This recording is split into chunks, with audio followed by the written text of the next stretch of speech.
This field has a lot to teach you about your brain and how to rewire it so you don't have to keep repeating the same patterns. I'm a therapist with a degree in cognitive neuroscience, and let's break this down. You're stuck repeating the same patterns again and again and again because of something in your brain called a neural pathway. Your neural pathways are like this path through this field. Neural pathways get built when you walk a path again and again and again and again and again. Your brain takes up 20% of your overall energy, so it needs to find shortcuts, which it does through these neural pathways. Your brain is not trying to sabotage you by continuing to repeat these patterns. If anything, it's trying to save you energy because look at how much more pleasant and helpful this path would be than to go into this unknown, scratchy field where you haven't walked yet. So anytime you're trying to establish a new pattern in your life, whether it's how you respond to stress or holding boundaries or whatever it is, you are telling your brain that you want to go right there in the middle of the field and you don't have a clear path on how to get there yet. So as you're looking at that new point, it makes a lot of sense that your brain would continue to go back to the path that you already know.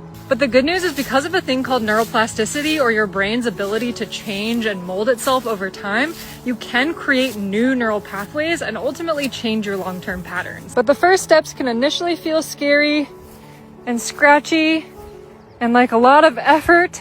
And sometimes you can look back and feel like, ugh, have I even done anything? But the more that you walk back and forth on this path, the more that you start to find your way, and the more that you start to feel like you might actually prefer this path over this path. And because your brain is trying to save your energy, what you don't use, you lose. Meaning the more that you choose to not take this path, the more weeds and grass start to grow up, and your brain starts to prefer this path because it's more energy efficient and pleasant. Especially if this new path gets you to where you want to be. The more you start to build evidence that this gets you there and this one doesn't, the more that your brain is going to start prioritizing this one.